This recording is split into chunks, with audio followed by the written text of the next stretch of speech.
Welcome to my art form. It's time for Post-Orthodoxy, a show about changing our minds. Yeah, baby. With your hosts, Dark and Ainsley Sevier. Maybe what they believe about reality isn't all of reality. What? I know, right? We're on a mission to have a better time with more people more often. The question is more like, how do you get there? Post-Orthodoxy explores strongly held beliefs, how those belief systems divide or connect people, and what might be found beyond those reality bubbles. Keep calm. Don't lose your head. I've got a piece of chocolate here with me because I got anxiety about doing this. Welcome to this neighborhood, neighbor. Welcome to Post-Orthodoxy. Welcome to this place. Welcome to the outpost in the borderlands. We're here. And so are you. Either for real right now or someday in the future. I'm just sharing some things around here, sharing the show to my timeline. Oh, nice. Very good. And then I will also watch the show. Just sharing some things around here, sharing the show. I thought that was already happening.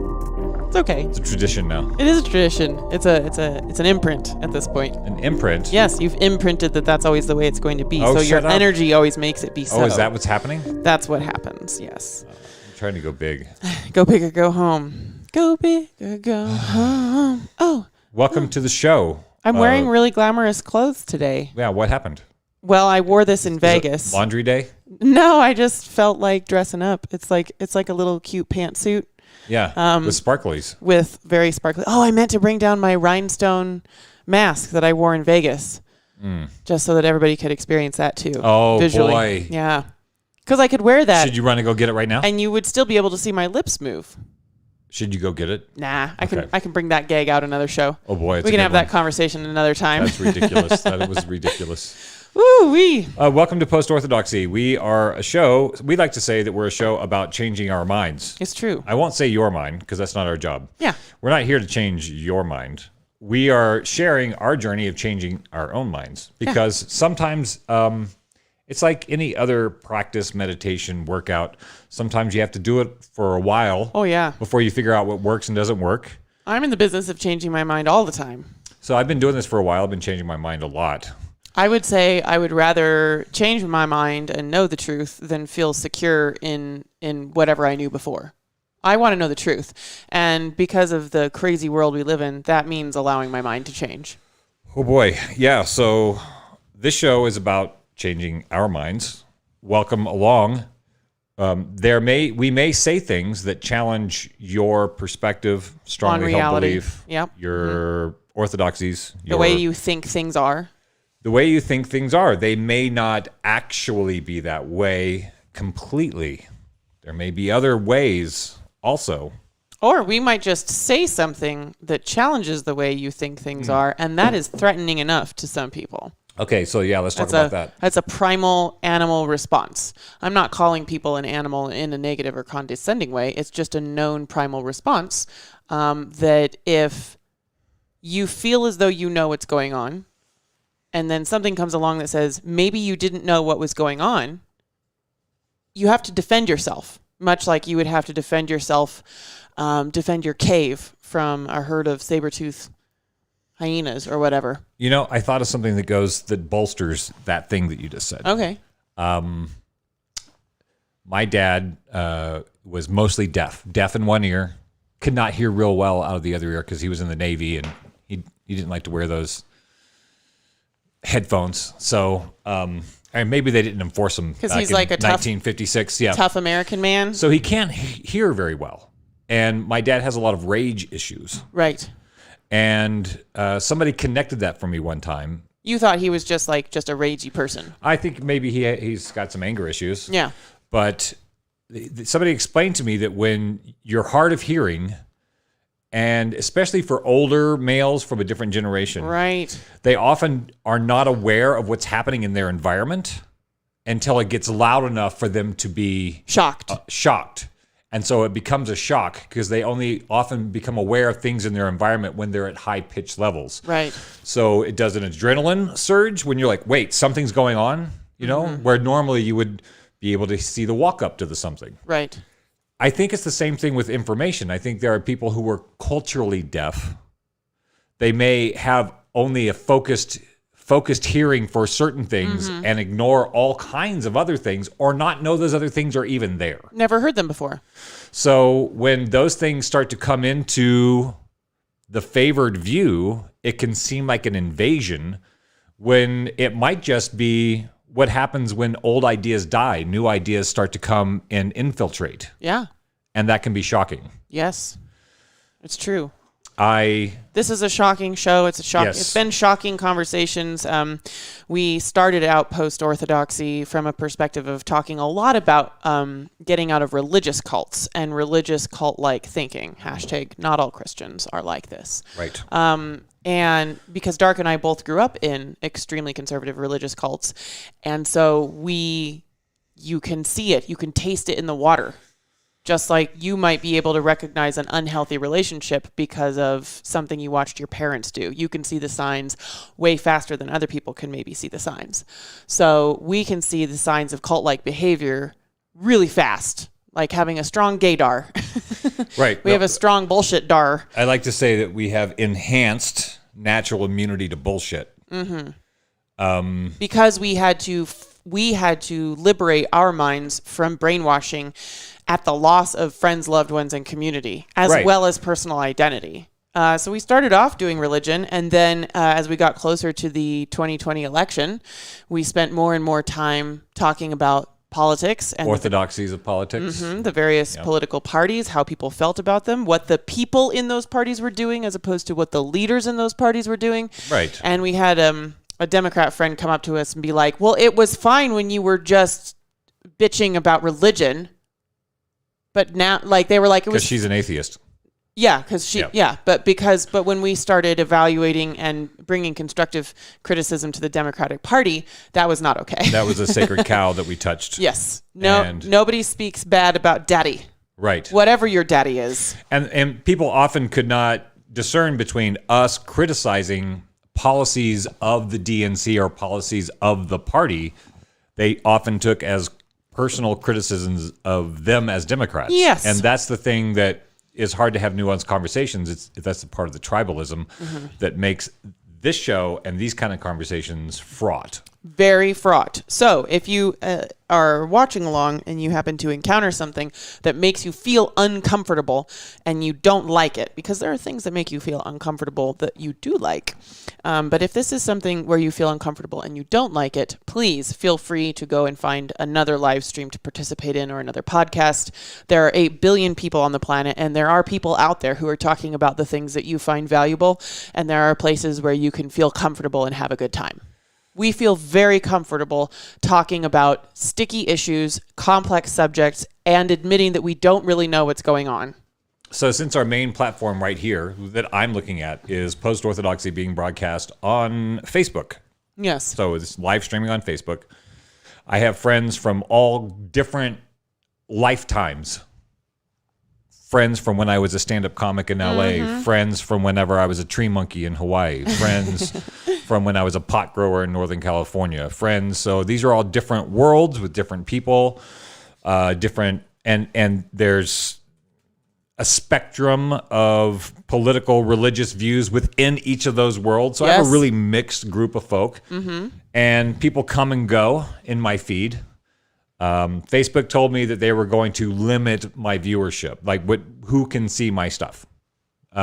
They didn't ban me because I didn't do anything wrong. They just don't. They're just going to make it so people don't see what you're posting. They don't like what I'm doing, so they said, if you keep doing that, we're going to limit who sees this. I'm like, So nothing we can do about that. This is the marketplace, and the marketplace is being censored, and we just have to work around it, I guess. So I don't know who's seeing it, but Steve Stark is seeing it. He says, "You guys are awesome." Hello, Steve Stark. Thanks for joining in. So sometimes I comment. I stopped with politics. Like I started commenting and like, hey, how about some constructive criticism? Let's make our parties better. An important institution. Yes, that we need these guys. That concerns all of my life. Maybe we should have a conversation about that thing. Yeah. Like, why are you doing that? Why do you hate the Why do you hate us? Right. So they didn't sound like that. That was a caricature. Some of them. In my head, they sound... Well, on Facebook, they sound like that. Well, in your head, On you Facebook, read their Facebook yes. comments as if they're saying it like that. Right. So if you're on Facebook and somebody says something political, I just stopped really dealing with the politics because it just wasn't worth losing friends over. Because I wasn't being anti anything. I was saying we need, like, let's be positive. Yeah. Maybe we could change the system instead of doing it's always, always, always the lesser of two evils. What if we, there's a lot of humans in this country. There's a whole swath of humans in the country. There might be somebody better. There are 330 million people in America, and a lot of them are eligible to be president. Some of them could have good ideas and maybe a vision. Yeah. Something to get excited about. Something that's not those guys. So I wanted to have those conversations, and people were like, why are you doing that? Well, we became more and more trauma aware right. as the thing went on. We started realizing that we had a lot of friends who were clinging to their Democratic Party identity to protect themselves from the uncertainty in the world? The uncertainty in the world and the perceived threats of all things Republican. Right.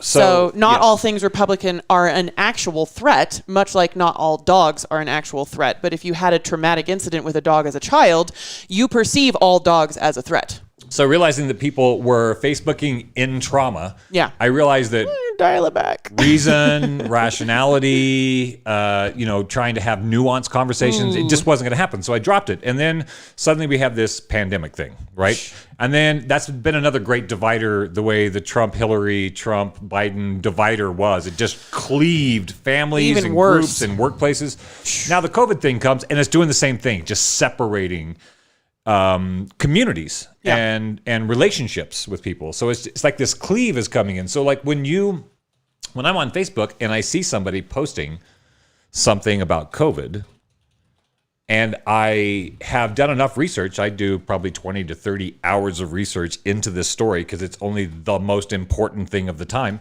So when I see somebody posting something that I feel could be harmful, then I like to say, here's a thing that counters that might be based on old information. This is new information, which makes that information dangerous. And I know you're not doing it from a dangerous perspective. Right. You're just trying to be helpful. Right. You're trying to flatten the curve or whatever you're trying to do. This is the difference between telling the truth and being truthful. Right. You can feel as though you can intend to be a truthful person, but not actually be sharing the truth. So I don't doubt that people are sharing these memes, these medical memes, truthfully, with the best intention. Oh yeah.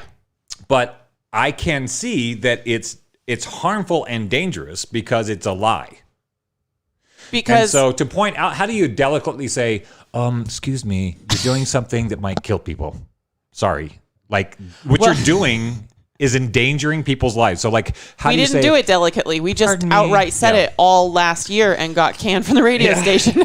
And they were like, maybe we should take a step back and become more trauma informed and find like who is our audience?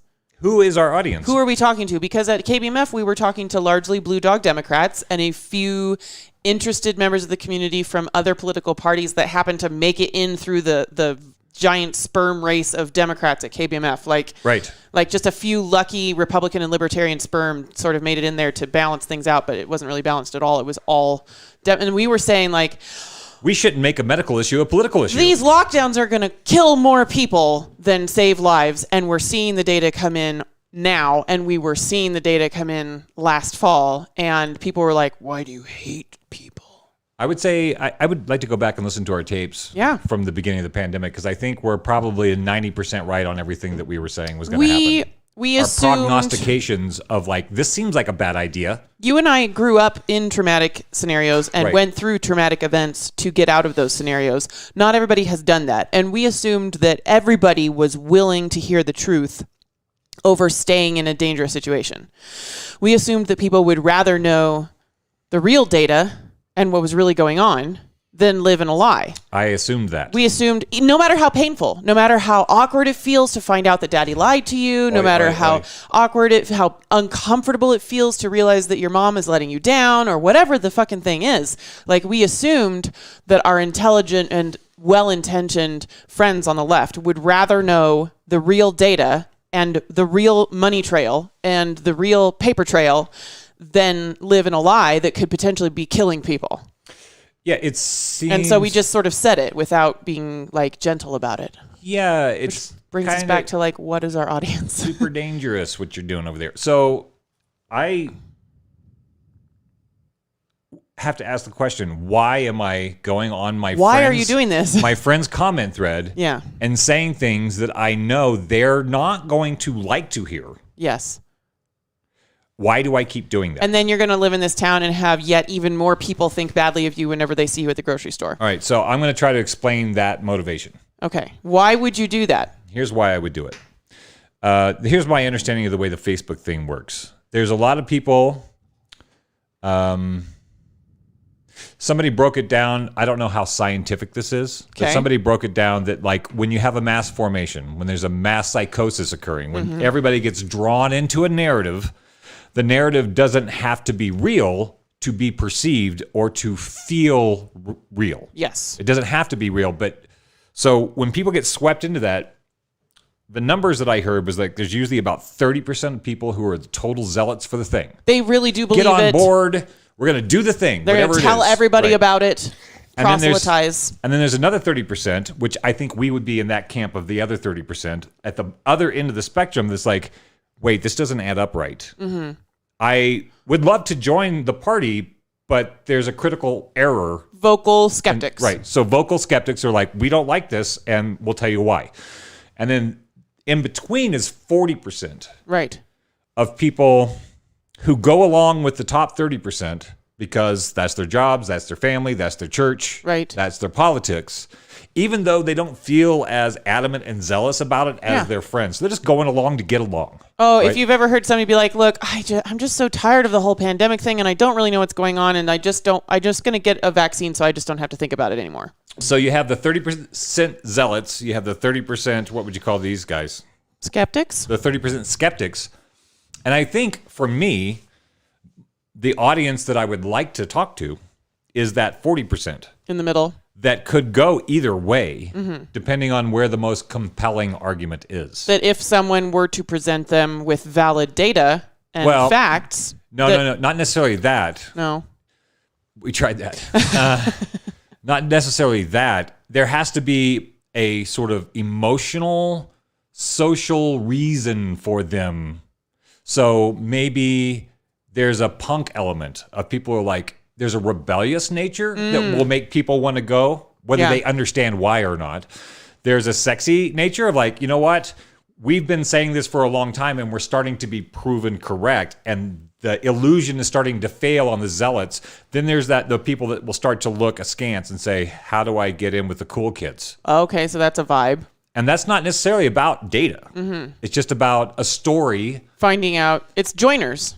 Finding out as joiners. Exactly. Finding out, like as the tide turns and more mainstream news sources such as Newsweek and Vanity Fair and the Washington Post and Sanjay Gupta start talking about this new reality that's coming out that has always been the reality, but it was a conspiracy for a long time. Now it's a news. It was a conspiracy theory, but now it's a known conspiracy that the news sources are talking about, which is that Fauci and the NIH and the NIAID or whatever it is. NIAID. NIAID. Yeah. NIAID. Not to be confused with an actual NIAID who has who ought never be compared to that institution. But that they have been knowingly funding research to make coronaviruses that were not contagious to humans contagious to humans. Yeah, we know they were doing that. We know they were doing that. And they're working really hard to, one, say Fauci did not know that we were doing that. And they're working really hard to say, okay, yes, we were doing that. And maybe Fauci did know that we were trying to make coronaviruses that were not contagious to humans. But the one that we're all sick from right now is not any of those ones that we were modifying. So, like, the bridge is closing in. Right. The portcullis. Yeah. The portcullis has slammed down as the drawbridge slowly lowers to let all the facts and data pile up at the gates of the castle that are basically this far away from proving that this did not have to happen. Yeah, I'm not going to jump the chasm and say that that's We're not gonna exactly jump the what chasm happened, yet. but it all looks that way. The drawbridge is falling close to the edge of the castle under the weight of all of the facts and data that is out there that you could know about. That this pandemic did not have to happen. It was caused by, quite possibly, 99.99999. very sure, but we're not making the leap yet to saying is, because we don't actually know. But there's a lot of data saying that this pandemic did not have to happen. And you should want to know if the person giving you advice on how to stay safe in the middle of this pandemic is the person that in fact funded the design of the virus that is causing this pandemic. Yes. Yes. So I want to go back to the 30, 40, 30% thing. Yeah. What? Because I wanted to talk why I get on my friend's Facebook feed. Yeah. Why do you do that? So I broke down the 30, 40, 30. Yeah. So there's the person who made the post that I feel like needs to be, that is not true and it should be called out. It's not necessarily for that person. Right. It's for the lurkers. Right. There's a lot of people who don't have opinions because it will mean losing their family or their job or their church. Mm-hmm. Wherever they fall on the spectrum of fear to lack of fear about the virus, wherever they fall on that spectrum, it's just not worth representing yourself in a forum like a Facebook comment thread because it could cost you dearly. So there's a lot of people who are watching who and don't not say saying anything. And that's the 40% Yeah. that I would like to win over to the 30% of people who are looking at this at the integrity of the ship. They're following the money. They're and following saying, the lies. I'm not taking that ship into the open waters because it doesn't have integrity. Yeah. And that's what we're saying about the narrative. It doesn't have to be a personal attack on anyone, especially not on well-meaning citizens who, in a very trying time, chose someone to trust. And we're finding out that the people that a lot of our friends and loved ones chose to trust are not trustworthy people. It does not have to be a personal attack. What this friend of ours posted on Facebook is a personal attack. Yeah, let's talk about, we're going to do 3 memes. Okay. Let's do some meme analysis. Meme analysis, media analysis. And see where the dangerous virus actually lies. So it says a reminder of all the vaccinations and many boosters you took without being a goddamn drama queen. So that's a personal attack. Yeah. They're sharing some information. They're sharing some information that there's vaccines that people take. And they're being mean about it. They weren't hooked into 5G and blah, blah, you know, that's the thing, right? So saying don't be a goddamn drama queen. To me, this is a part of the anger of the people who are deaf to the larger story. Explain that one. In 3 of these memes, they're all aggressive. Right. They're aggressive. They're condescending, towards belittling. who are, what's the joke somebody said? You know, calling people vaccine hesitant is like going on a date with a girl and calling her sexual hesitant versus like she said no. Oh, I see. So people are not hesitant. There's enough information about this story. You can look into the story and say, see here, there's corruption in the trials. There's changing, which we'll get to in a minute, the actual definition of the word vaccine to retroactively fit something that is not a vaccine. Right. Because it was supposed to be a vaccine, but it's not. Don't you know science changes, Dark? The definition of science shouldn't change to fit a product. But so that's mean. Yes. Don't be a goddamn drama queen. And I think it's part of that cultural deafness where they sense that there's a resistance that's not going away. Yeah. We're not all going to get vaccinated. We're not all going to join the Democratic Party. And because this person and the people that share condescending and belittling memes like this believe in the story that the only way, they believe in the story that there is a massively deadly thing going on. And they believe in the story that the only way it's going to go away is if everyone and their dog and the animals in the Smithsonian Zoo get vaccinated against it regularly. Then they're looking around them and they do feel that people who are vaccine hesitant are the enemy and are dangerous. Yes, it's obvious, and they're angry about it. And so you need to fight them, and you are justified in fighting them because they are dangerous and selfish, and they're denying science. So, a reminder to all the vaccinations and many boosters you took without being a goddamn drama queen. Let's look at this. Can you post a link to the article? There's an article about, maybe I have. It's okay. I'll take care of it. It's a link to the article about the internal CDC emails where they talked about changing the definition of the word vaccine. Is that in this article? Is in our show notes for today? I don't know if it is. Okay. If you Google, did you post it on Post-Orthodoxy? Yeah, but way back when. If you Google CDC internal emails changing because the word vaccination was problematic because it's not doing what it was supposed to do. So they said, you know what? People are arguing against us because they're saying it's not a vaccine because it doesn't do what a vaccine does. And our definition also corroborates that story. So we need to change the definition of the word vaccine. It's obscene. This is a real thing. It happened in September. Well, somebody made a really good point. And I don't remember where we found this, but they're like, look, if we told people, hey, there's a deadly global pandemic, and this experimental mRNA treatment may help you have a less severe case if you were to get sick. Well, not very many people would go for it. But if they can attach the word vaccine to it, then it comes with deep social senses of trust in the institutions. Well, it's problematic because they said in March, if you get the vaccine, you will not get sick and you will not spread it. They said that. Yeah. So, and yet now we know that's not the case. That's why they called it a vaccine. Is because they said, the CDC said, our data shows you will not get sick and you will not spread this virus. So then the data showed that that wasn't true. Okay, fine. Some science went awry. Yeah. But rather than say that, they changed the definition of vaccine so they can keep calling this failed experiment a vaccine when it does not meet the dictionary definition. And it's been changed in the dictionary as well. I would like people to have medical choice over their bodies. You should be allowed to take an experimental mRNA treatment to try to lessen the effects of a dangerous and scary illness on your body. You should be allowed to do that. And you should know what you're doing when you take it. Yeah. Newly released emails reveal the Center for Disease Control and Prevention altered the definition of vaccine because of concern that its definition did not apply to the COVID-19 vaccines. The definition change was made quietly on September 1st. I hate it when news articles put the word quietly in there.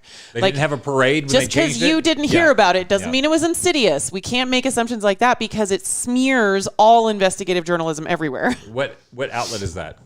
This is from metrovoicenews.com. There should Kansas City Metro. Okay, there should be some tweet. Somebody tweeted when you go there, it links to an article, which is a Substack article. Mm-hmm. So. Oh, wait, I have it right here. The definition was, the emails were obtained by the lawyer Travis Miller through a Freedom of Information Act request. The CDC did not dispute their authenticity. Right. So I just posted in the comments of the Facebook feed the Substack article where they have images of the emails. Alicia Downs, listed on LinkedIn as the lead health communications specialist for the CDC, messaged a colleague on August 19th saying that she needed to update the definition of vaccine and others like it since, quote, these definitions are outdated and being used by some to say that COVID-19 vaccines are not vaccines, per the CDC's own definition. She didn't receive a response, so she messaged again the following week, writing, quote, the definition of vaccine we have posted on the CDC website is problematic, and people are using it to claim that the COVID-19 vaccine is not a vaccine. So this seems like a really well-meaning chica who just, she's like, guys, there's a hole in the ship. Yeah. It's weird. It's like people can go to our website for the CDC and see like the medical definition of vaccine, and it might make them think that this isn't a vaccine since the definition says that this is not a vaccine. Yeah. We should change the definition. I just imagine like a really well-meaning, sweet press person feeling like she's doing the CDC a solid. Let's fix in this. the midst of a global crisis. Let's just... Which resulted in Merriam-Webster dictionary changing the definition as well. Oh my God. Do we have an image of what the changes are? That one card, it should be in the file of the 3 definitions of vaccine and how they've changed and when they changed. Yes. Let's go to that. Thank you to the 6 people that are tuned in this afternoon. Hey, we folks. appreciate you guys. If you have a moment, invite 3 of your friends to like our page or follow us on YouTube or find us on Twitch or Twitter. Every little bit helps. If you think that these conversations are valuable, you can help us reach more people that are in the exhausted majority that are kind of wondering what the heck is going on but feel like there's not really any way of knowing because everybody's lying. We're trying to find verifiable data that are not lies and have a good time while we do it. And I appreciate you connecting us to people. Put some reactions on the Facebook video too. Yeah, I'm just doing angry faces all the time. Yeah, do like faces. First, like that. you've got to get angry. So pre-2015, and you can verify this. Oh, you got that? Yeah, pulled up? you can go into the Wayback Machine. The Wayback Machine is an excellent tool that I use for Post-Orthodoxy all the time, where you can go to a website on the internet and then plug it into the Wayback Machine and find out what that website said 10 years ago. Right. So there was like a childhood advocacy group that was saying how masks on children is terrible until they started mandating masks. Then they just removed it from the site. This long study about how it impacts childhood development. Yeah. And then extremely psychologically damaging. You can go into the Wayback Machine and see where they said, what we're doing right now is dangerous to children, but they just decided to erase it. You can go see that. You can go see them saying that. That record. Yeah. It's not there anymore. So vaccination pre-2015, injection of a killed or weakened infectious organism in order to prevent the disease. So vaccination. This goes back to the very beginning of our conversation about the coronavirus with Post-Orthodoxy, where we spent a lot of time reminding our gentle audience that there's a difference between the actual pathogen and the disease that may or may not be caused by the pathogen. Difference. You can have all kinds of pathogens floating in and out of you and do all the time. Ever wonder why you go and hang out at a friend's house and they get sick and you don't? It doesn't always make sense, but it does actually make sense if you understand how our immune systems work. It helps make more sense. Yeah, it does. So you can have a virus, SARS-CoV-2, and have that virus float through your system and never come down with the disease or illness. And possibly even get antibodies in the process without even knowing it. Well, that's how our immune systems work. Yeah. Well, it used to until the CDC changed it. The definition of immunity. Yes. Yeah, they changed that too. Anyway. So sticking with this current reality. Science changes, man. Yeah.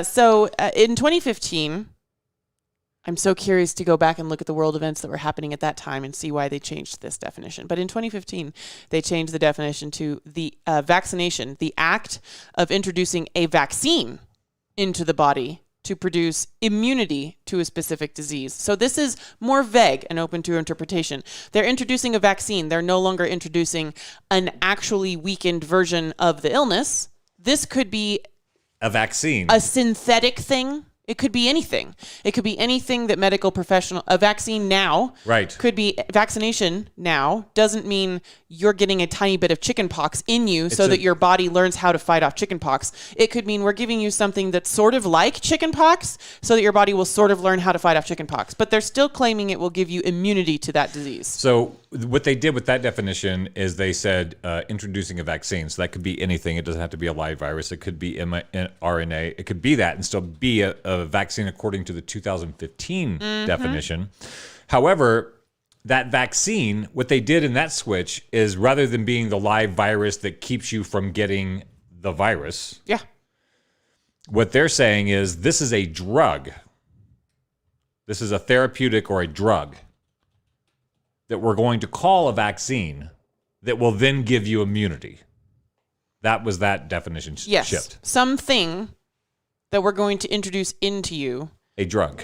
And they're still sort of saying prevent the disease, right? Mm-hmm. They're saying produce immunity. Yeah. So this is Immune, still not partial immunity. No. Immunity. Yes. Yeah. If I take the smallpox vaccine, I will not get smallpox. You will have immunity. If I take the tuberculosis vaccine, I will have immunity to tuberculosis. That's the idea. If I take, what are some of the other ones of a vaccine. in this?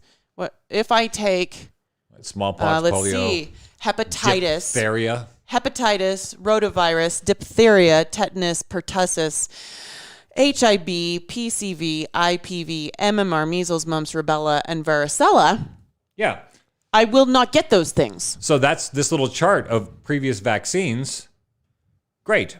Yes. They were defined differently. Under that definition. They were defined as something that keeps you from getting sick. Yes. Or spreading the sick. Yes. That's what they were defining. Those things were defined under. So that well-meaning lady at the CDC who helped facilitate the change of the word.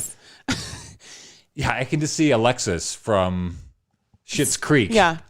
So I was just reviewing our PR materials on the website, and I realized that people might read that and think, I know this sounds crazy, but they might think that what we're giving them right now is not a vaccine because of what it says on the website. And so I just thought that we should change what it says on the website so that people will think that what we're giving them is a vaccine. Perfect. Thank you. My voice isn't as highly pitched as hers. No. Now let's go to what the new definition that resulted from that is. As of a month ago. End of September.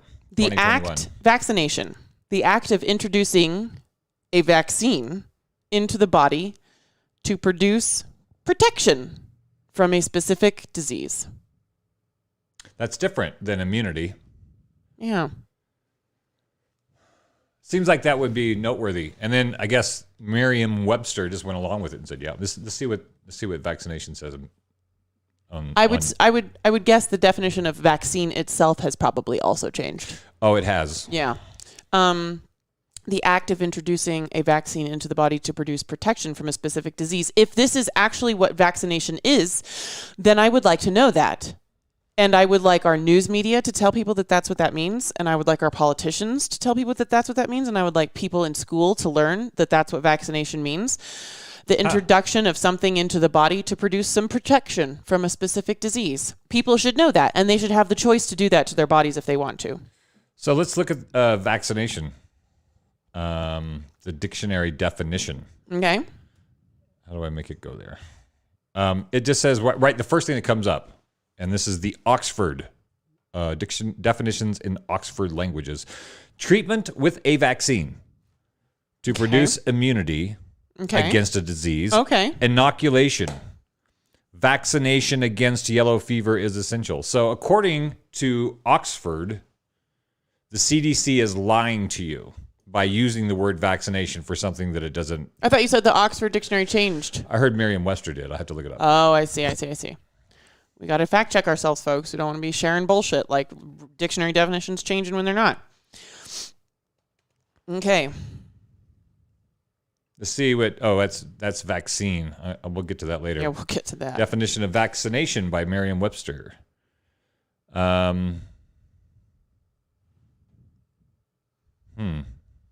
What does Merriam-Webster say? The act of vaccinating.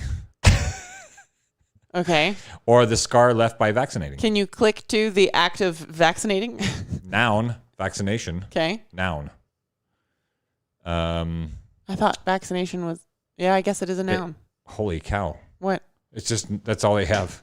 You can't click through to the act of vaccinating? Let's see more and see what happens.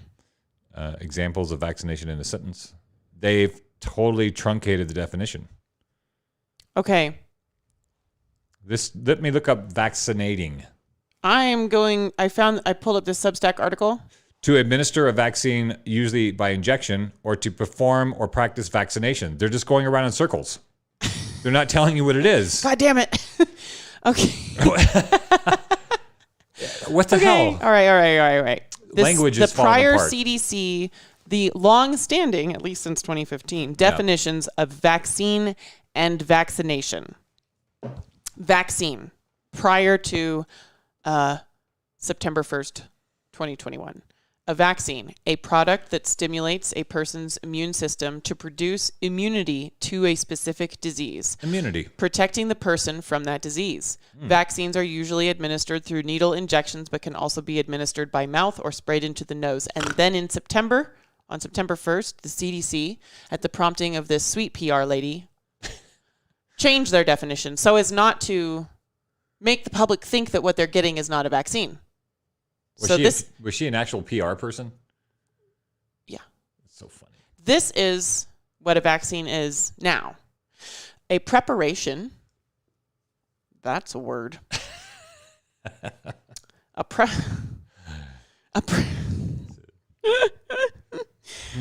Oh, magical. This is where I jump to chemtrails and try not to talk about it.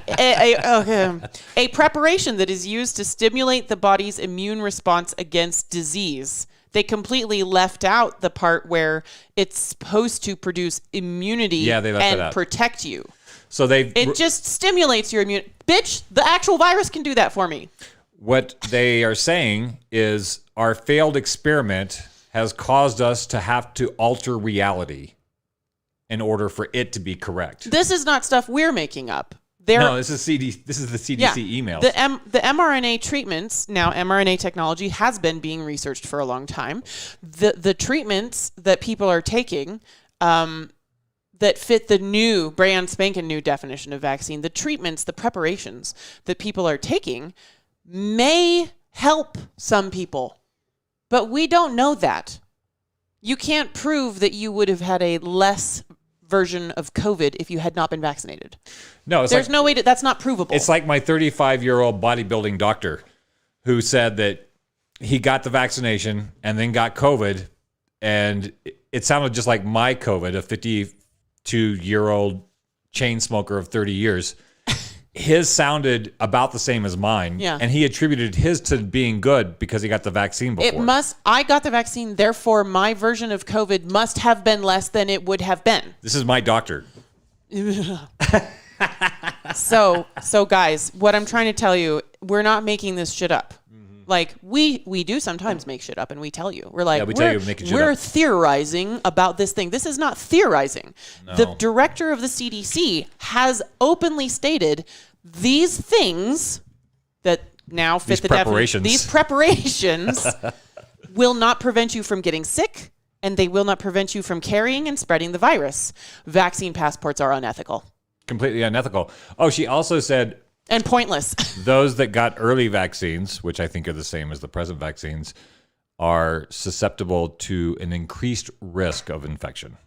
Yes. She said that, not us. We did not say that. She said that in August. She said the data is showing, especially data from global partners who are doing a much better job of keeping track of illnesses like Israel. We all love Israel, right? So she said the data is showing that people who got these preparations that now fit the brand spanking new definition of vaccine are susceptible to worse versions of the illness. Getting it worse. And I don't think they've made a new one since May. So a vaccine is now no longer a product that stimulates your immune system to produce immunity, protecting you from a disease. It seems to be giving you temporary... It might. What do they call it?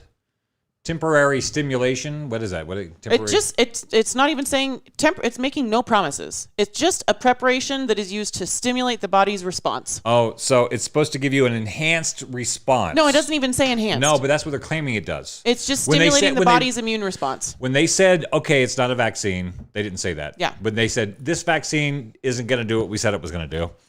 She said that. But it's going to give you better odds, right? And also more likely to make you sick. And apparently when it wears off, puts you in a worse position than when you got the vaccine. That seemed to be what she was saying. This is not the first time this has happened with Big Pharma. And that's what we're dealing with here is Big Pharma. We're dealing with Big Pharma. Yeah. We're not dealing with vitamin C and D and ginger. They're dealing with us. Yeah. Big Pharma is dealing with us. We're not dealing with getting sleep, getting exercise, having a healthy mental state, having a healthy community, vegetables. We're dealing with Big Pharma, and Big Pharma is dealing with us. And this is not the first time that Big Pharma has offered people something to help them feel better. that then makes them feel worse when they stop taking it. Anybody who's ever taken Adderall knows this. Anybody who's ever taken an antidepressant knows this. Oh no, there's multi-billion-dollar lawsuit cases where they just whatever shove stuff through and make money, and then the money that they pay out in the lawsuit is fine. Yeah. They made enough off of the criminal activity that the fine doesn't really the criminal affect activity them. of instead of allowing you to take treatments that would actually cure your depression, you're given something that suppresses your depression, which then makes you suicidal when you stop taking it. Do we want to go to the story about the whistleblower? Oof. Sure. COVID-19 researcher blows the whistle on data integrity issues in Pfizer's vaccine trial. This is a BMJ article.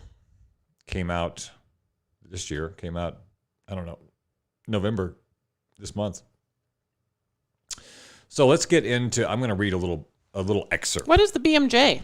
It's like a medical information clearinghouse for like scientific papers, and you can look up BMJ. I'm going to look them up. I'm going to look them up on all sides. Did you pull up their I did. page? So I'm going to read it. It says, revelations of poor practices at a contract research company helping to carry out Pfizer's pivotal COVID-19 vaccine trial raises questions about data integrity and regulatory oversight. So let's see what happens. I'm just going to cut to the chase. Why should you care about questions raised? So it says researchers who were testing Pfizer's vaccine at several sites in Texas during that autumn, that's last year, speed may have come at the cost of data integrity and patient safety. A regional director who was employed at the research organization Ventavia Research Group has told the BMJ that the company falsified data, unblinded patients, employed inadequately trained vaccinators, and was slow to follow up on adverse events reported in Pfizer's pivotal phase 3 trial. Staff who conducted quality control checks were overwhelmed by the volume of problems they were finding. After repeatedly notifying Ventavia of these problems, the regional director, Brooke Jackson, emailed a complaint to the U.S. Food and Drug Administration. Ventavia fired her later that same day. Jackson has provided the BMJ with dozens of internal company documents, photos, and audio recordings and emails. We haven't seen those yet. But that came out this month, where she was saying that they're doing dangerous stuff. They're rushing, and it's going to be dangerous. Unblinding patients, man. You know, that's... Fuck. So, this is the safe and effective vaccine. Did I put in there the link to the VAERS report? Oh, yeah. It's got all those red blocks. This is the safe and effective vaccine. This is compiled from the VAERS database, government database, where you report adverse reactions to this particular vaccine. I don't. Where people Doctors do. What? Yeah, doctors. Can I make a report to VAERS? I think you can make a report, but it comes with a felony. It's a felony if you are falsifying information on that report. I feel as though, let me just pull an analogy here. I feel as though my generally blue friends have begun to feel about VAERS the way that my generally red friends feel about voter fraud. Well, they felt differently when the Democrats were claiming it. Now they said it wasn't a real thing. Well, the red team has always been worried in various ways about voter fraud. They've always been worried that undocumented migrants are going to come in and vote for the wrong president. Blue people. And there won't be any way of stopping them. Said times. So no immigration. Grr. That's a gross, reductionist, caricaturized, and probably true, way of saying it. But I feel as though all my blue team friends have now been brainwashed to think of VAERS like voter fraud.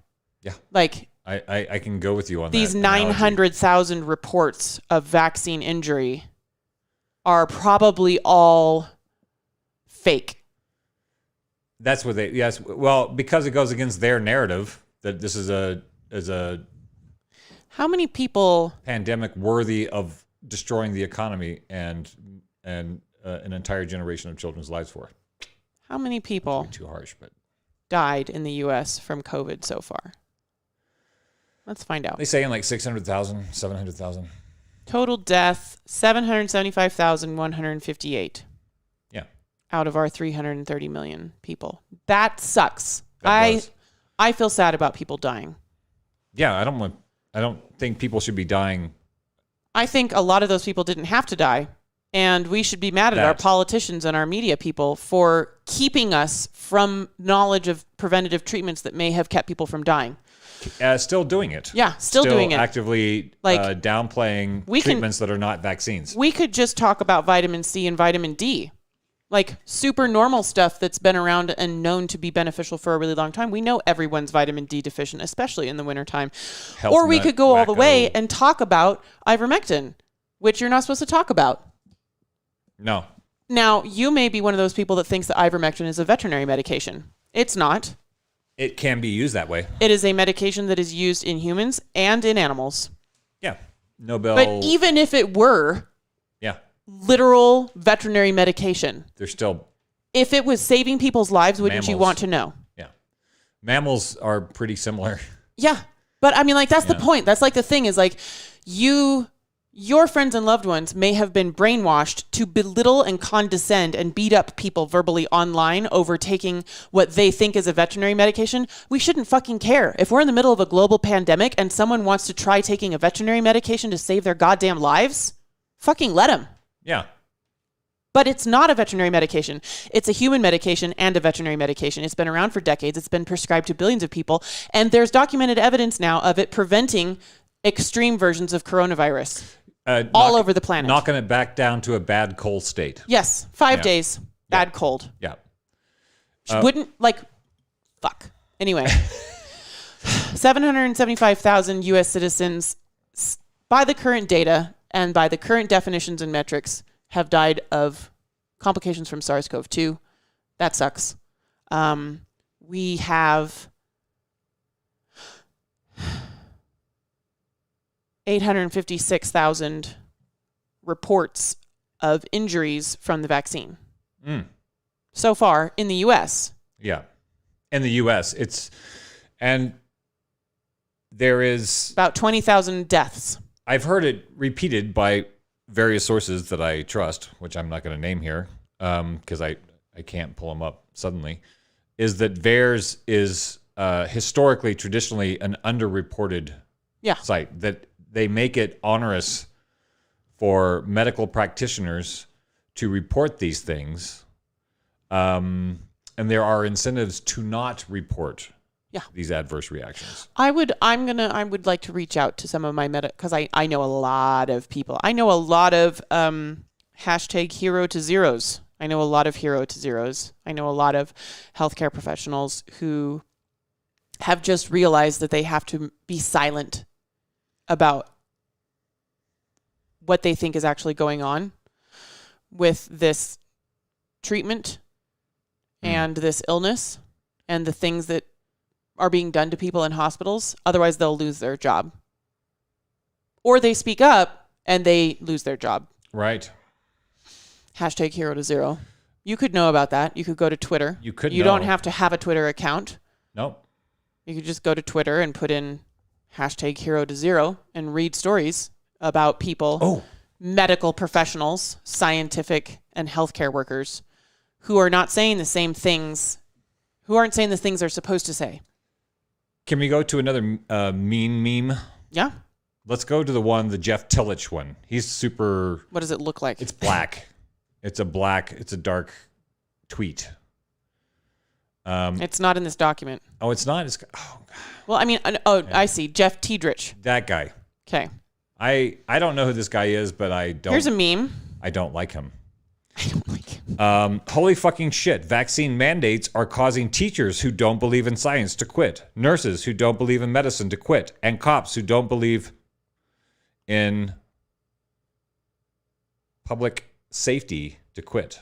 I'm failing to see the downside to this. Do you want to educate Mr. Tillich? Already exhausted. Tiedrich? Do you want to educate him on why he is why are we doing this? a mean, dangerous person? This is exhausting and it makes people not want to talk to us.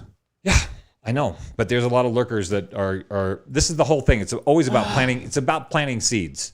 This is dangerous misinformation that is being passed around in my Facebook feed. It confirms people's biases that people who are not getting the vaccine are causing everybody to have a bad time. That's the perception, and he serves that perception. And this guy has a huge following of blue dog Democrat type folks. Okay. So let's start with vaccine mandates. So I grew up in a cult. Yes. I grew up in a cult. Yes. So I grew up super Christian, in the kind of Christianity where not only were all other religions false and idolatrous, yeah, but most other most other versions of Christianity were false. Right. Lukewarm. Obviously not the right guys. No. Like we talked about this all the time. Only special people get in. I'm special because I got the right story. Yeah. And which so makes me special. We would use the Bible to prove the Bible. And I'm so grateful that my mom also gave me courses in logic and critical thinking because it served me really well when I finally realized I couldn't bash my head up against the circular reasoning of Christianity any longer. Like, this is the one true religion because our book says it is the one true religion. It took me says so right there. It took me like 25 years to realize that was a problem.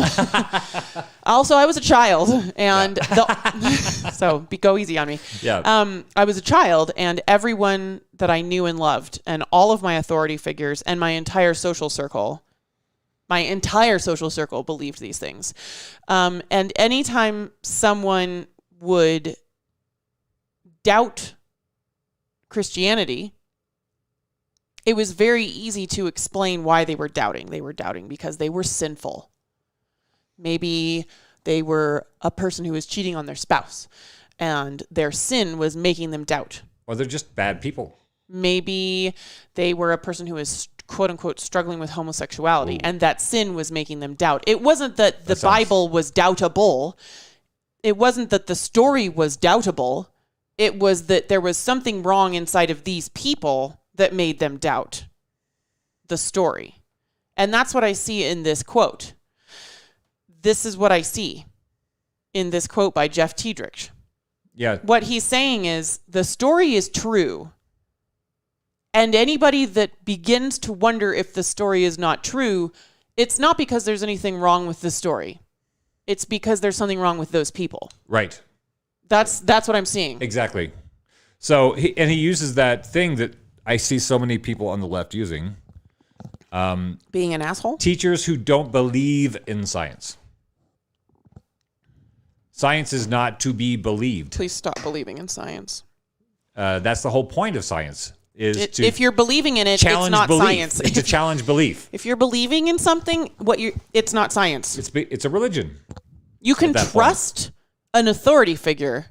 You can trust someone. You could choose because I do not know the gene sequence of SARS-CoV-2, but I can go online and I can look at a picture of the gene sequence of SARS-CoV-2 and I can compare it to other SARS viruses. Yeah. Visually with my eyeballs. Wow. And I can read medical articles that explain what each of those tickers mean and show how this virus looks like a genetically modified virus, not like a naturally occurring virus. Yes. So that's me trusting that doctors and scientists who understand virology are explaining the pieces of this virus on my screen correctly. Yeah. That's trust. Yeah. And you are doing that all the time too. But you should not be believing in science. No. It's not a unicorn. It's a problem. It's a problem.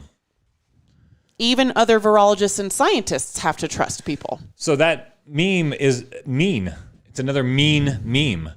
And my thoughts are, let's see here, the hero to zero.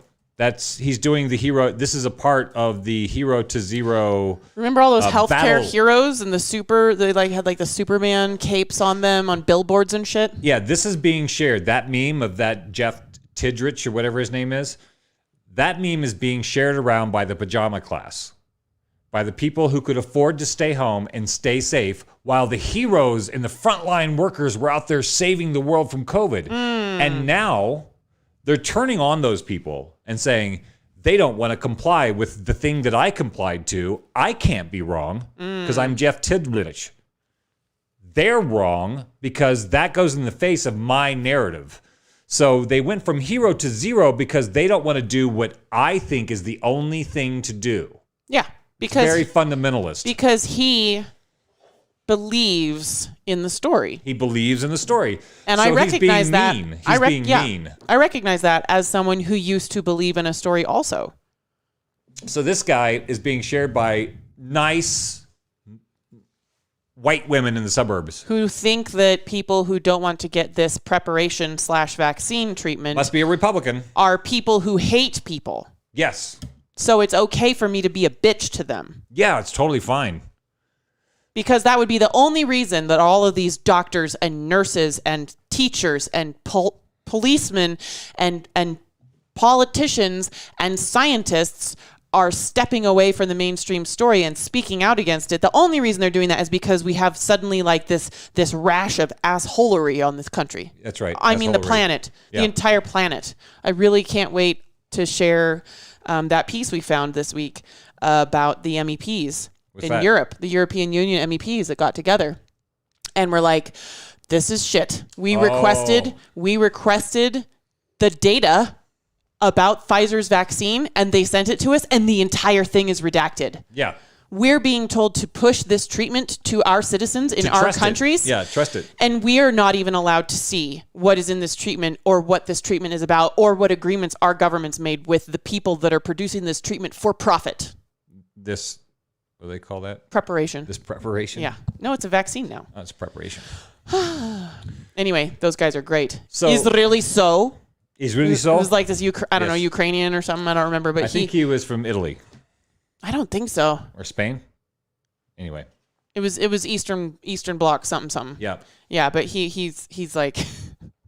He was so salty, man. These are the political leaders of the European Union being like, this is bullshit. Yeah, we're not doing this compliance to the green card. It's we want people to get their fines back who have been fined for complying with this stupid, unethical, it's elitist, dangerous. It's classist. Yeah, everything that it's not supposed to be. You may not know about this. For those kinds of nations. See, when I get all head up, I feel like I'm speaking to the people that I feel are oppressing. I feel like I'm trying to speak to the folks who are adamantly clinging to this belief system that vaccine passports are meaningful and ethical. Their pathway out of the pandemic. Yeah. Yeah. And it's like, but none of those people are watching our show. So who am I actually speaking to? I'm speaking to like people who are smart and intelligent. Who's watching right now? You're someone that's curious and smart and intelligent, and you think for yourself, and you want to know what the fuck is going on, and you could know, and you like going and finding information and educating yourself about what's going on instead of just letting other people tell you. So how do we empower our audience? We don't have a very interactive audience today, but that's okay. I'm really grateful for everybody that is here. Yeah. But how do we empower our audience? What's something people could do? I kind of had the idea in my head that we all just need to speak up and show each other that there are more of us that are questioning the narrative than we think. There's a lot of lurkers, and that's who I like to think I'm speaking to, are the lurkers. People who are on the fence. And it seems because of availability bias, because the bullhorn is run by the big money that creates a narrative. Yeah. That's really seductive because that is acceptance. If you accept that narrative, you're going to have less friction between your workmates, your schoolmates, your family members, your church. You're going to have less friction as long as you're in one of those things. So when you start having cognitive dissonance, when you're like, why do I keep hearing about kids having heart attacks on the football field? Why is there this rash of teenagers dying from cardiovascular issues. I feel like it wasn't like that. Yeah, I don't remember before. Kids dying from heart attacks before, right? And so there's that thing where then maybe the conscience starts to come in and go like, there might be something wrong. There might be something wrong about that. Or somebody's like, yeah, it seems fine. Then they find out they're pregnant. And then they have to make a choice of whether or not they're going to get the vaccine. And they've heard some things. But those things are small compared to what everybody else is telling you to do. Safe and fine. Safe and effective. And yet then you have some biological part of yourself that goes, I'm bringing a kid into this world. I want to be bringing a kid into this world. And I should maybe look deeper into this issue before I make a choice. Those are the people that I'm talking to. People who are on the fence, I like to think. And people who see through the bullshit, but can't always articulate what they're seeing. So this is just our trip. This is us going through and saying, hey, that's dangerous bullshit. And then showing it. So maybe just the act of how we do our research, the things we find, and the way we try to qualify our statements and back up our statements with sources is a useful example. I think I would like to be that example. Also, willing to be called out on my bullshit. Mm-hmm. I'm always a little, it's embarrassing when somebody says, hey, you did something wrong. Verifiably wrong. It's kind of embarrassing. Oh, yeah. And it dings the ego. Yeah. But I'm always grateful when I realize, oh, I can refine my story. Because so much of what we do is not attacked because it's not attackable. Mm-hmm. So when people find the one thing to try to tear you down, I feel like it just helps me find the weakness in the foundation of the work that we're doing. Yeah, for sure. So was there another meme? Let's see. I think there was one more mean meme. So we did the changing definitions of vaccine and vaccination. There's the 4 unvaccinated people lost their lives. Oh yeah, just show that. Let's just go there. This is like... I am not laughing about people dying. No, if you are watching the news or reading the newspaper or scrolling on Facebook and you see all these 4 more people die of COVID. For one thing. 4 more people died from COVID. All right. That's the headline, right? This headline. So Ainsley, why don't you just break down this story? Let's just go by bit. So I'm scrolling on my phone, right? Whatever. I'm scroll, and I say, Angelina Jolie loaned her daughter her Oscar dress from 8 years ago. Aww. And I'm like, whatever. And like, is Prince William's wife a robot? New pictures, question. And then I was like, oh, corona death. 4 unvaccinated people lost their lives in Lower Austria. That sucks. That's sad. I don't really know why we're talking about 4 people in Austria dying and not ever anymore talking about mental health, suicides, drug overdoses, car accidents, cancer screenings, diabetes. We only ever hear about coronavirus deaths now. They're the most important deaths. Murders, police murders, none of that. Okay, so it's like, okay, that's sad. All right, and then there's a second subtitle, giant second subtitle, right? So there's the headline, Corona death, 4 unvaccinated people lost their lives in Lower Austria. Okay, I get it. That happens sometimes. In my mind, based on what I know scientifically, probably over 50, obese, sedentary. Safe bets. Probably. This is what we know. This is what we know about who this virus kills. All right? 4 were not vaccinated. That's the second headline. Just in case you didn't catch it from the first headline, 4 unvaccinated people died. Now we have 4 were not vaccinated. Triple check. Just so you are clear. Unvaccinated people are dying. Okay. And then we read the full subtitle in smaller print. Full subtitle. Lower Austria also had the most corona deaths. 9 people died of the virus, 3 of them women and 6 men. 4 people were not vaccinated. 5 patients were fully immunized. I guess not. Well, they were by the new definition of immunized. Which does not promise shit. They're calling immunized people corona deaths. That's not immunized. Well, it is by the new definition of vaccination. No. Yeah, the new definition of vaccination does not promise to protect you from the disease. Anyway, 4 died, not vaccinated. 5 died who were fully vaccinated. So out of 9 people who died, more of them were vaccinated. Now, so they should say fully vaccinated, not fully immunized, because this vaccine does not immunize you. That's the point that I'm saying. The new definition is, you can call them fully vaccinated, but it doesn't mean they're immunized. They haven't changed the definition of immunized yet.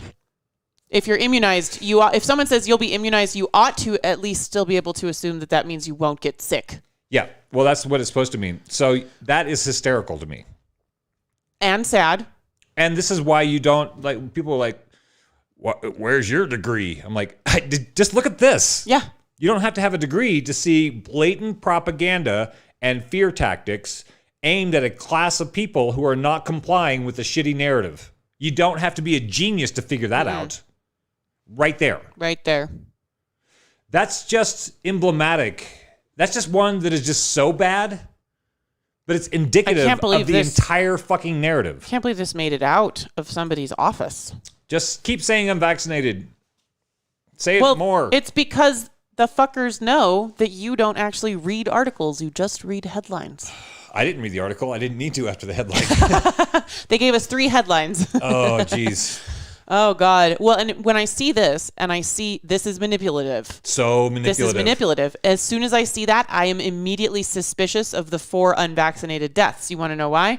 Because the definition of fully vaccinated has been changed to mean you had your final shot at least 2 weeks ago. I think that's actually, I looked into that. I think that's actually not uncommon to have a 2-week period after your full vaccination before you're considered fully vaccinated. It's not, it wasn't just in this vaccine. Okay. However, people are having adverse reactions, dying, calling it COVID deaths and calling them unvaccinated COVID deaths. Whereas, if we were getting our polio booster and you got sick after your polio booster, we wouldn't say you got sick with polio. We would say you got sick from the polio booster. Yeah.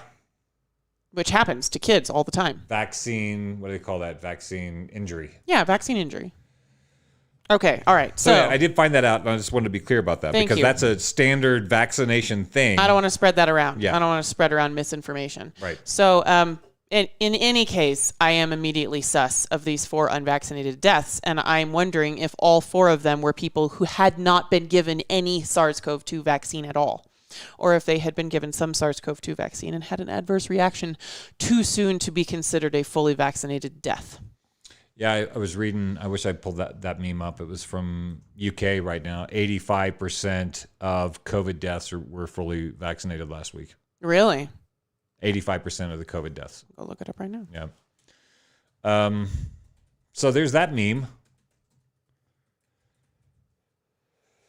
So when we showed the VAERS adverse events report, and I see the 27,277 permanently disabled, if you go to that story, I pulled that story out before. It's a 60-minute story that was about, what flu was it? Was it the Hong Kong flu? Some influenza in the 77.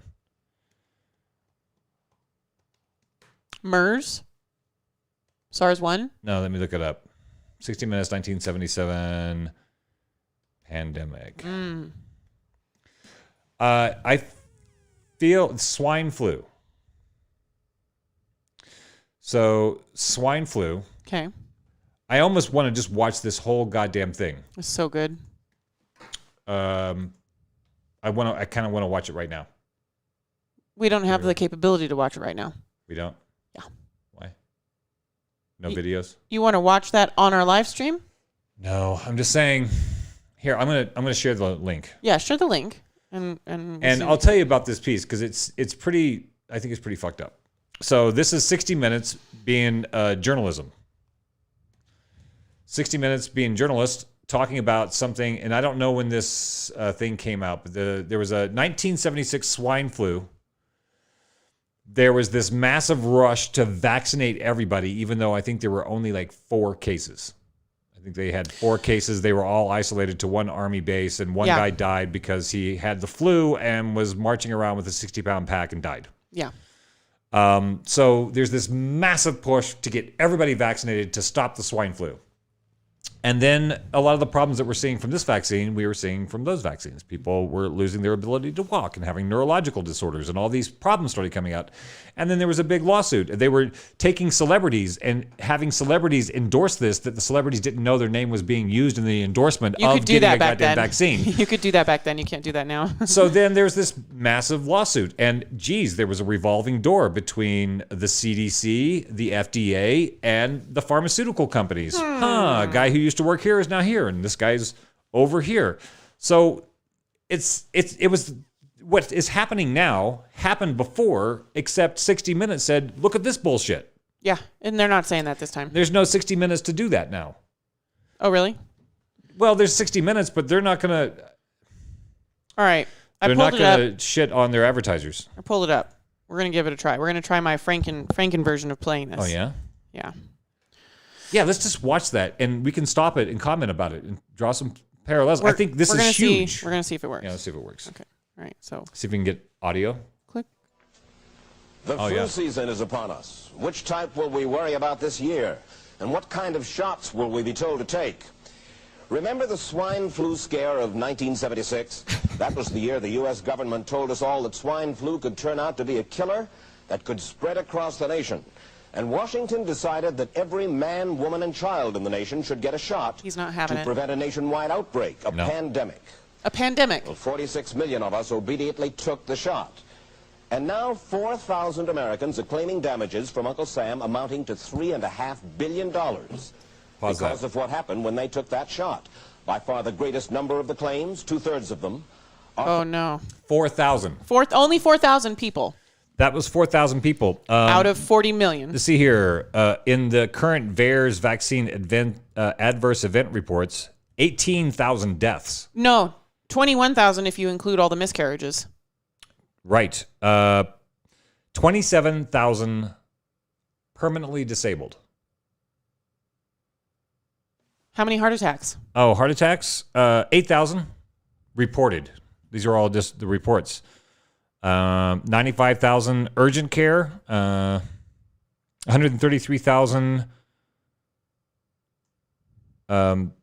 doctor office visits because people were having a hard time. Mm-hmm. But yeah, 18,000 dead. And this is 4,000 people had serious neurological issues. Now, if you're not one of the people that has just decided VAERS is fake, then that's very concerning. It has been long suspected that, like any reporting agency, such as childhood abuse or drug overdose, there are far more cases of child abuse than we know about. And likewise, there are far more cases of vaccine injury than the ones that we know about. But far more. But even if this is like super understated. 21,000 people, shut up. So let's go back and see what happened to these guys. Okay. Let's find out how they got duped. And then what happened? Because of what happened when they took that shot. By far the greatest number of the claims, 2/3 of them, are for neurological damage or even death, allegedly triggered by the flu shot. We pick up the story back in 1976 when the threat posed by the swine flu virus seemed very real indeed. This virus was the...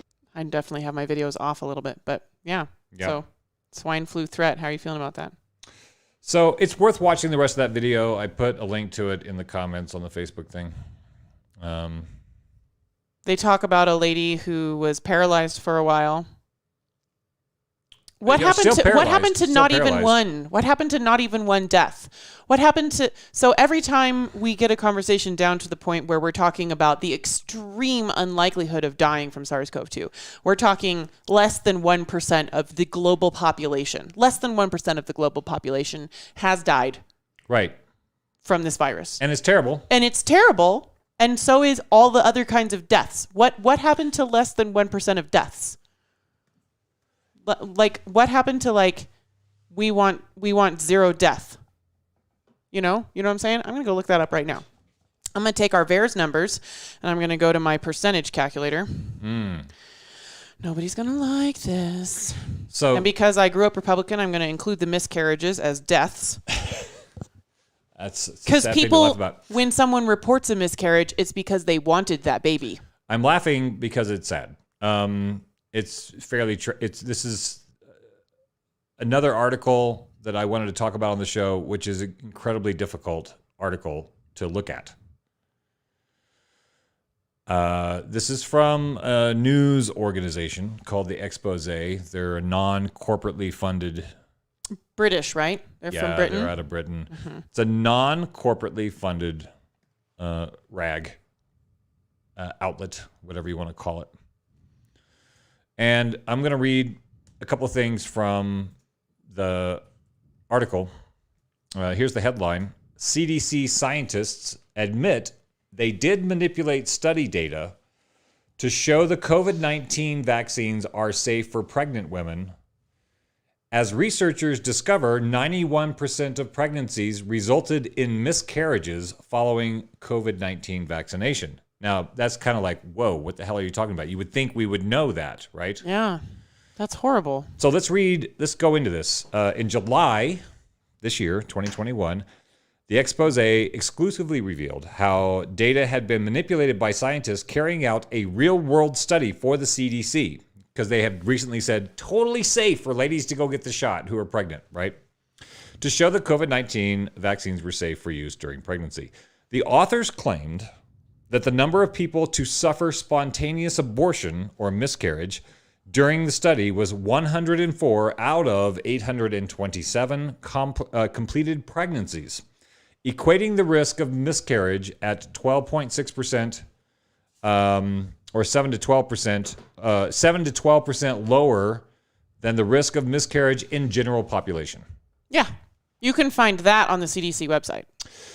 However, our analysis proved that these numbers were extremely misleading due to the fact that of the 827 completed pregnancies, 786% of them, of the women had received a dose of either the Pfizer or Moderna COVID-19 vaccine during the third trimester of pregnancy, meaning it was impossible for them to suffer a miscarriage due to the fact that they can only occur prior to week 20 of a pregnancy. The really morbid side of this, as a person that used to be heavily involved in labor and delivery, growing up in a church full of enormous families and home births, what they're saying is the baby can still die.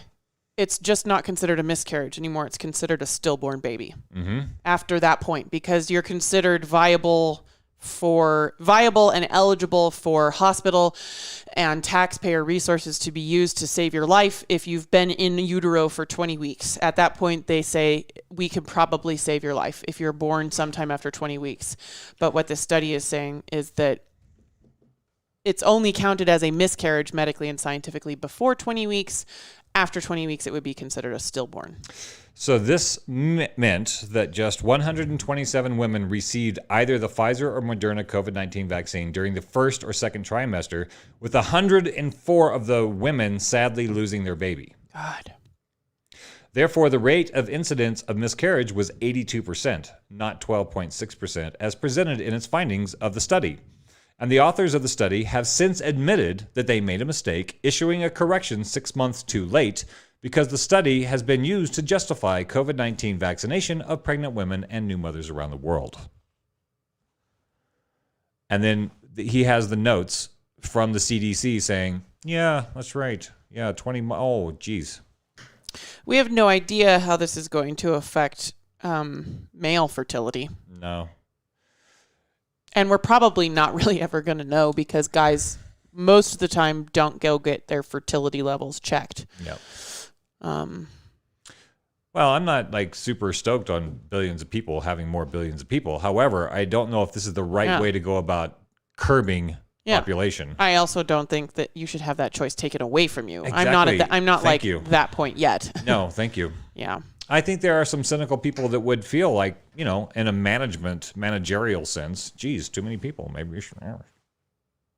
So yeah, I mean, if you zoom out and you get super hyper philosophical and you look at the planet from like a super hyper philosophical big picture, yes, fewer births would be a good idea for all of us. Yeah, but it still shouldn't be something that you take away from people. We should be educating the youth about what it takes to raise a child and providing them with access to safe and accurate birth control. And then, fuck.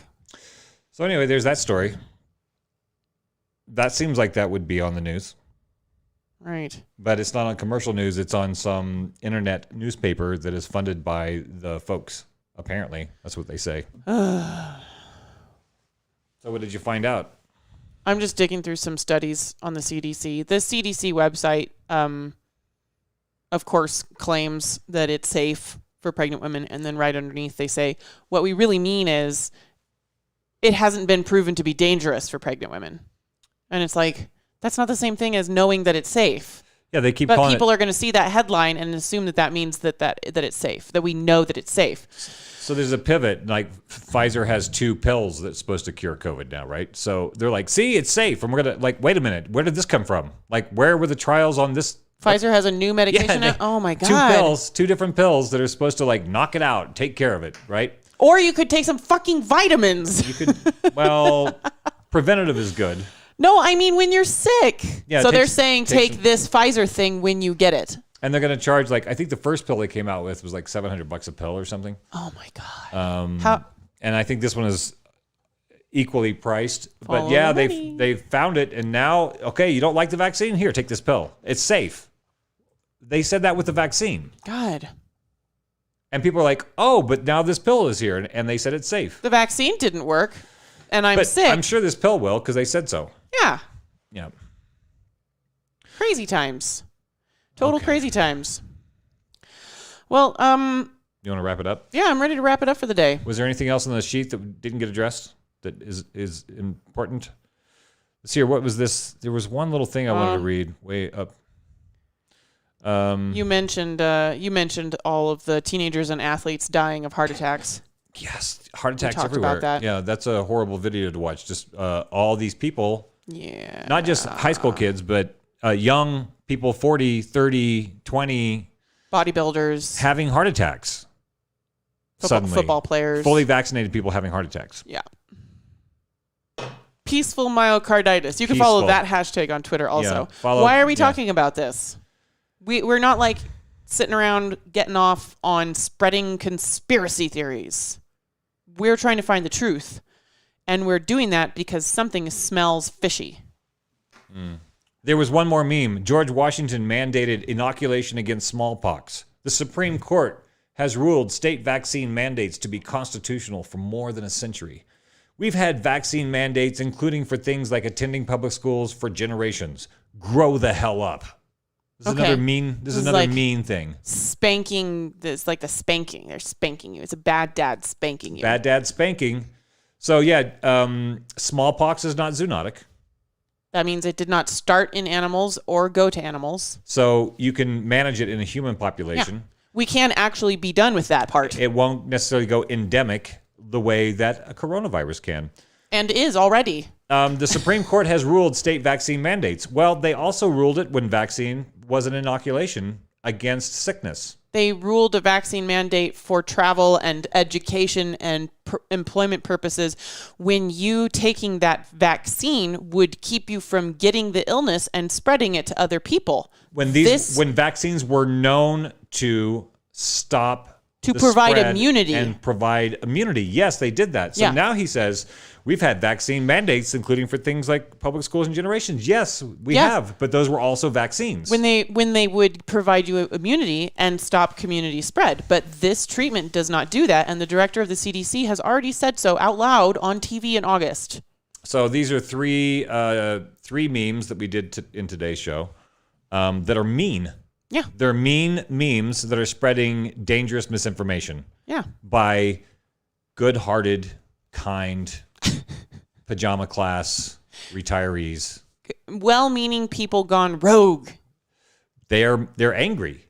Yeah. And they're going to spank people because they're being told. They're not having a good time. They're being told that the enemy is over there. Yeah. By the enemy. Yeah.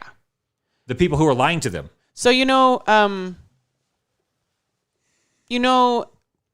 the whole like poor people thing in this country. I've heard of it. And like the whole tax the rich thing. I participate in the poor people thing. Tax quite often. You also participated in Occupy Wall Street in the San Francisco area. So like there's like this whole concept that the people who are making money by taxing our shared resources should pay to take care of those shared resources. And then we've got this whole class, I'm speaking to my liberal friends here, do it. who know this. They know this metaphor.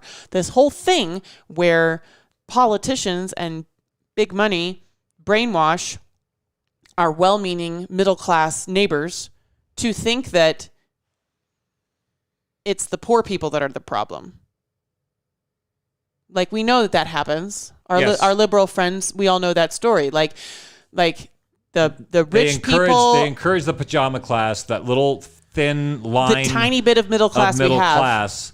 They tell them that things suck because of poor people. The big money tells the middle class that life sucks because the poverty class wants a living wage. Yeah. When that's like not how it is. And that's happening again with this. Is the well-meaning people who are on board with the stop the pandemic narrative are being told by the people who created the pandemic that we're the problem. We just got followed on YouTube. We did? By Quit Your Cult. Oh my God! Quit Your Cult. I don't know much That's about exciting. him. Anyway, thanks. Thanks, Quit Your Cult. Oh, I think that's somebody that I know. Yeah? Yeah. He has a beard. Yes, a person who I know obliquely through my church connections. It looks like he has a pandemic beard too. It's growing over all the videos that I see. He talks regularly about his experiences getting out of a toxic religious environment. Well, he's following our YouTube page now. Thanks for playing. Sweet. All right. Is that it? I'm just kind of scrolling through looking at all these maps about how zoonotic coronaviruses are. It's kind of fun. Like, you could look that up. Zoonotic, Zoonotic. I think it's pronounced zoonotic. But like, what that means is polio didn't come from animals. Yeah. And it can't really go to animals either. Right. There was a study that a friend of mine brought to my attention that I looked up and debunked. Yeah. But there was a study where they tried to get it to go to monkeys. Yeah. So that they could test treatments on monkeys. But they couldn't even get polio to infect the monkeys enough to test polio treatments on the monkeys. Right. So polio and smallpox did not come from animals, and they do not live in the animal kingdom other than Homo sapiens. Yeah, that's why it's not the same thing. Most coronaviruses came from bats or rats and traveled through some other kind of mammal, such as a pig or a cow or a badger or something like that, and made it into the human population. Yeah, we kind of know that. Deer. And then it mutates. It monkeys. has its ability to morph and change to grow into different beings. Yeah. It doesn't want to kill them all because They don't always do that, though. Some coronaviruses only live in bats. Yeah. Like, apparently, this one that Yeah. This one was only in bats, and then they decided to see how can we make it infect humans, so in case it infects humans, we'll know how to stop it. Yeah. And they figured out how to get it into humans, but not how to stop it part. It's like a really great idea. But we're not sure. We're not 100% sure that that's the story. That seems to be the story. The metaphor that I'm using is the drawbridge is slowly falling across the moat of protection around Fauci and his cohorts. Yeah. Under the weight of tons of evidence that Fauci and his cohorts have been funding research to make a bat coronavirus contagious to humans for the past decade that was not originally contagious to humans. And they're still claiming SARS-CoV-2 is not that virus. Not that one. Just the other ones we were trying to do that with. Definitely not. We're totally safe, those ones. Yeah. I'd like to thank everybody who is watching this presently and people who are watching it in the future. Would you mind sharing a link to our donation page? Yeah, absolutely. You can follow us on Podbean as well. When you get information from us, you know who's paying for it. It's us. It's us with our lives. We don't have a secret cabal of big pharma, the media, or the government trying to tell us what to tell you. We do have some loyal folks that have subscribed and decided to help fund our work with we're we're looking for 1,000 people at $5 a month, and people are starting to chip in 10 and 20. Yeah. So we won't even need 1,000 people if we can just have some people supporting what we're doing. God, and that would mean we have the memes set up ahead of time. We get to hire an editor. I can like look at you, and we can and just look at you, and then somebody else boops the buttons. Yeah, we're looking to that. Better research, more sources, less time of me Googling shit on the fly. You know what I'm talking about. So if you appreciate the kind of work that we're doing here, please support us in doing this. You can go to postorthodoxy.com. We're going to do it anyway, and we make all our stuff available for free. We're not charging people for the work that we're doing. Exclusive times. But we are asking for support if people appreciate the work that we're doing. Yeah. We spend many hours per week to find the information that we present to you in a couple of hours. For support if people appreciate. Sorry. How was that? Us. That was me. A couple seconds ago. Oh. Look. My past is catching up to me. Very fast. Yeah.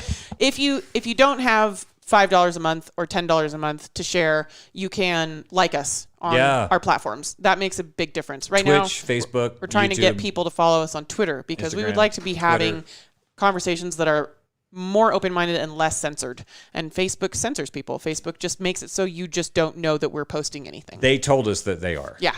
They said, we are going to limit who sees your stuff because of the things that you're posting. By the way, I've never been kicked off of Facebook. I've never violated their terms of service in any way. I've never done anything that would make them kick me off. And we don't share angry, bitchy memes. No. We're sharing data. Try not to. Sometimes I might. You share angry, bitchy memes? I try not to, but sometimes it happens. Don't do that. It undermines the mission. I know. Come on. I'm working on it. All right, guys. Thanks for playing this week. If you can find us on Twitch under The Seviers. Twitch.tv/The Seviers. Yeah, we're chopping up these shows into what we call microdoses. We'll post them on Facebook and Twitter, too. Post them on Facebook and Twitter, and we'll start spreading them around. Appreciate everybody who supports the endeavor, and we'll see you next week. Absolutely. Oh, what about that map? What map? I want to, in case anybody has gotten this far to the video, we are putting together the murder map of the story narrative that we are what do we believe? Concocting. We're trying to understand the story of the COVID narrative. Okay. So we're building a murder map showing like, is it a virus or not a virus? Was it manipulated? Was it not manipulated? And now we're in, and those are still things that we're working on. Yeah. We want to start tackling, and we didn't have time this week. We have to, with your support. With your support, we could hire someone to install a washer and dryer for us instead of spending 2 days doing it ourselves. Right. And then we would be job creators, and you would be a job creator with us. The question we're looking to answer next on the murder map is, where did it come from and when? Some people say Wuhan. Some people say the outbreak was in Washington, some state. Some people say it came from one of the Carolinas, from a university. We don't know that yet. So if you have a good lead on on some reputable sources. The first cases in Homo sapiens.